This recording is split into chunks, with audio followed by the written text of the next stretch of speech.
Episode 111। मैं अपनी जगह पर साकित हो गया।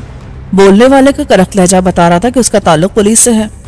मैंने राइफल अपने जिस्म के साथ यूं चिपका ली कि उसे पहली नजर में दिखाई ना दे। यूं भी वहां खूब अंधेरा था। यह भी गनीमत है कि उसके पास टॉर्च नहीं थी, वरना वो रोशनी में देखते ही या तो मुझे गोली मार देता या फिर शोर मचाकर दूसरे लोगों को भी इस तरफ बुला लेता। मैं यहीं रहता हूँ, मैंने खुशामदाना लहजे में कहा।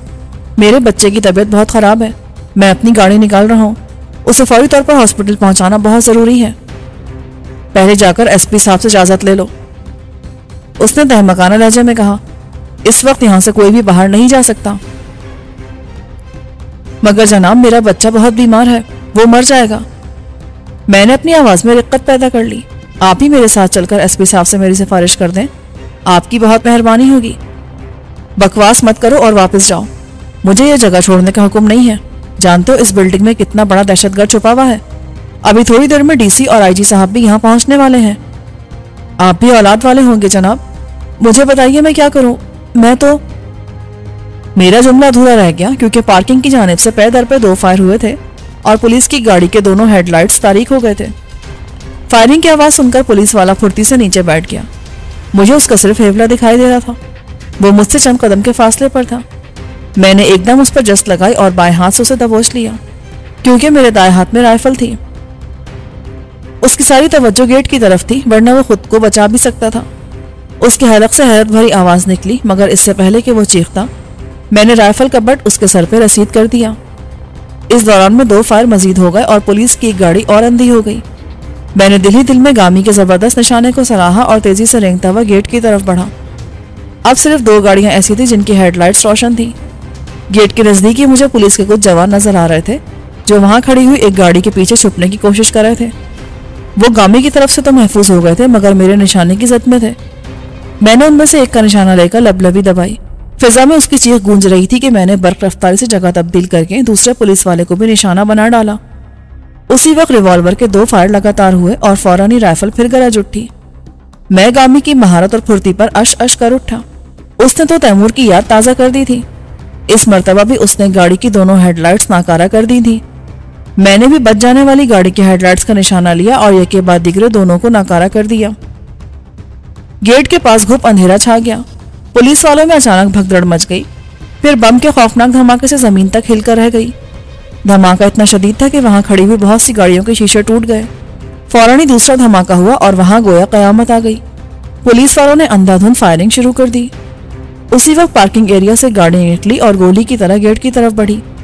इससे पहले कि पुलिस वालों की कुछ समझ में आता, बम का एक और खौफनाक धमाका हुआ और वो गाड़ी उसी रफ्तार से गेट क्रॉस कर गई।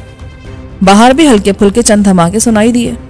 शायद वो गाड़ी बाहर खड़ी हुई किसी पुलिस की मोबाइल से टकराई थी। फिर उसके इंजन की आवाज दूर होते होते बिल्कुल मौदूम हो गई।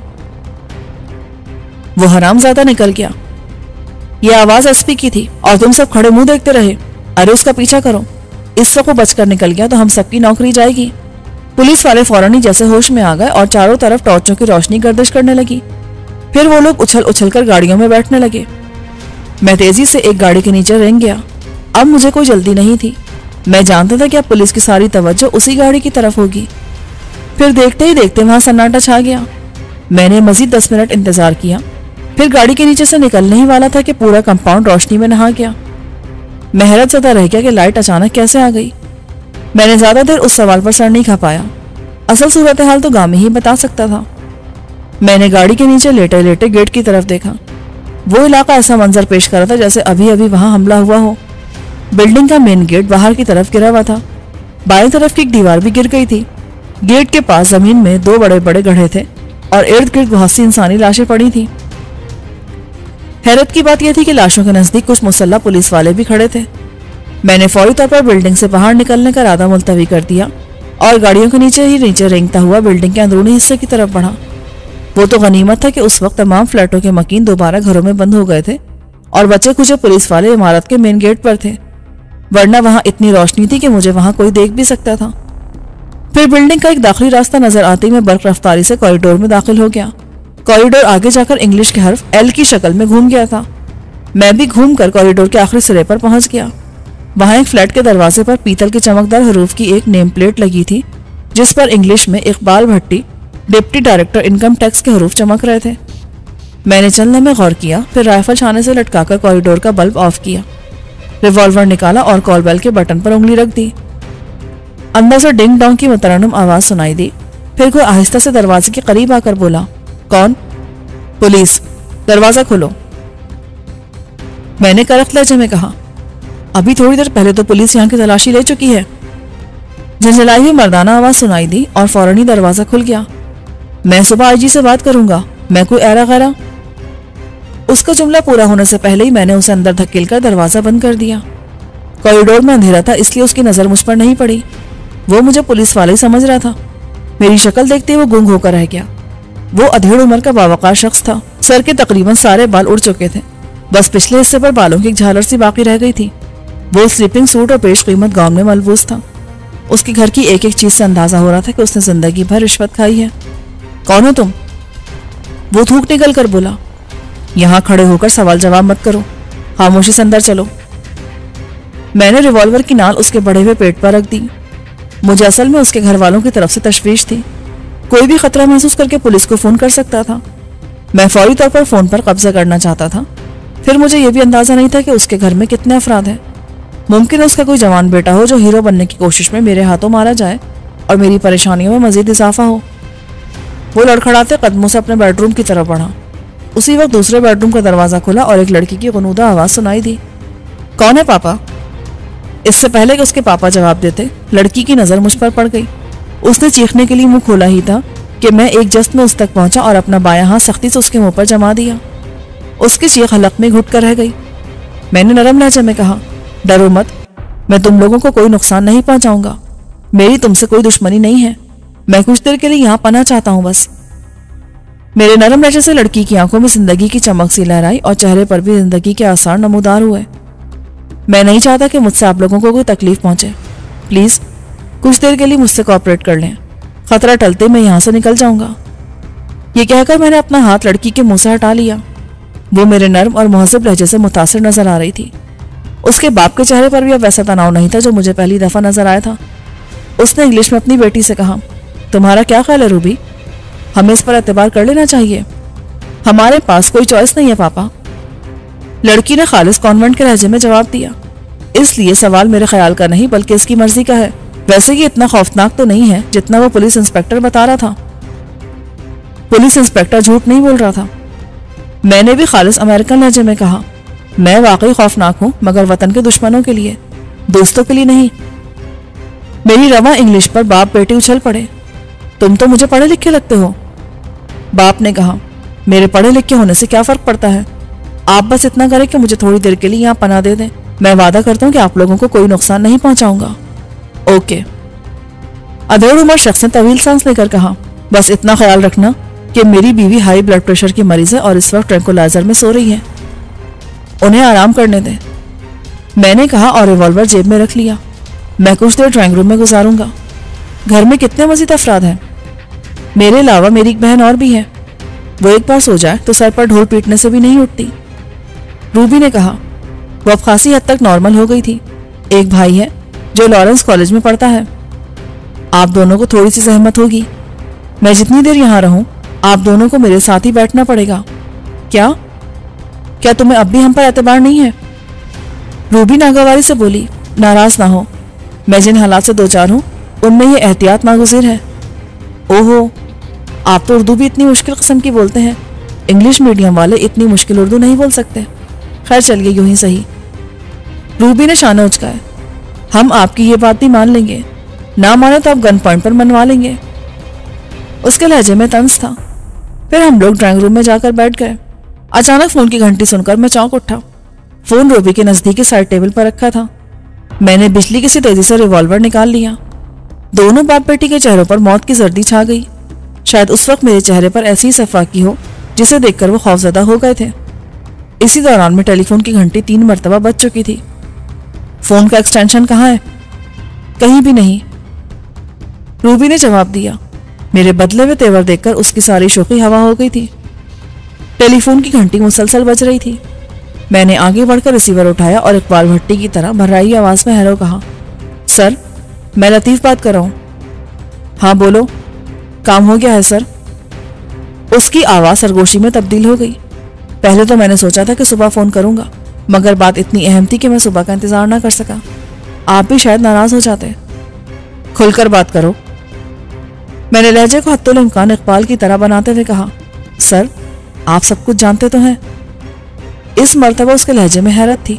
आपने खुद ही कहा था कि फ़ोन पर कम से कम बात किया करो। मैंने दोनों लड़कियों को सैंसपिट वाले हट में पहुंचा दिया है। सुबह उन्हें करीम के हवाले कर दिया जाएगा। मेरी समझ में कुछ नहीं आ रहा था कि यह मामला क्या है। इतना मैं जरूर समझ गया था कि इकबाल भट्टी हुकूमत का एक जिम्मेदार अफसर होने के बावजूद गैर कानूनी सरगर्मी में मुलव्विस है। मैंने जवाब में सिर्फ इतना कहा, ठीक है, सुबह बात करेंगे। ये कहकर मैंने रिसीवर रख दिया। इकबाल भट्टी का चेहरा अब खौफ के बायस कोरे लट्ठे की तरह सफेद हो रहा था।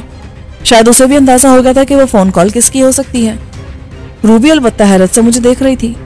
मैंने जहरीले लहजे में इकबाल को मुखातिब किया।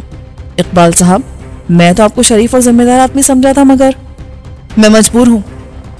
इकबाल जल्दी से बोला, मैं तुम्हें सब कुछ साफ साफ बता दूंगा, मगर इकबाल साहब, मैंने तलखी से कहा, मैंने कहा था ना, मैं मुल्क के दुश्मनों का दुश्मन हूं। अब मुझे किसी वजाहत की जरूरत नहीं है। जिंदगी भर रिश्वत लेने के बाद आपका पेट नहीं भरा। क्या बात है पापा, अभी किसका फोन था और आप इतने खौफजदा क्यों हैं? तुम नहीं समझोगी बेटी, उन लोगों ने मुझे कितना मजबूर कर दिया था। इकबाल ने कांपती आवाज में कहा। किन लोगों की बात कर रहे हैं आप? रूबी उलझ कर बोली। उस लम्हे हैरत अंगेज तौर पर उसने मुझे भी नजरअंदाज कर दिया था। मैं कसम खाकर कहता हूं कामरान साहब के, बको मत। मैंने उसे बुरी तरह झड़क दिया। रूबी ने चौंक कर मुझे देखा।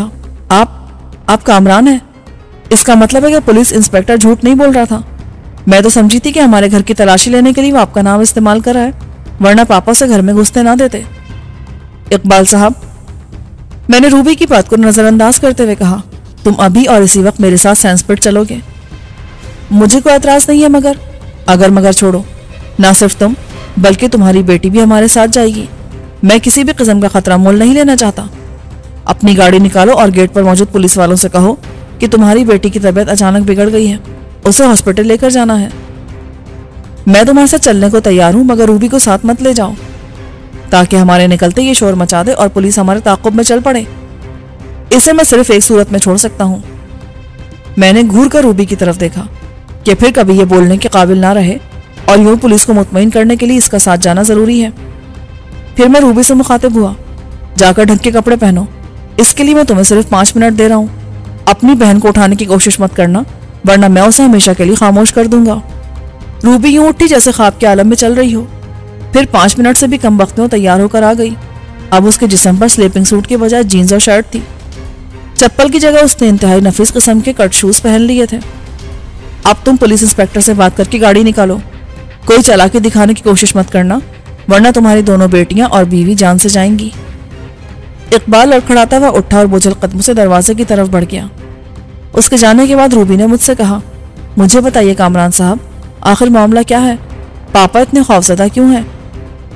कुछ देर सब्र करो, सैंसपिट जाकर तुम्हें सब कुछ खुद ही मालूम हो जाएगा। असल मामला तो मुझे खुद भी नहीं मालूम था।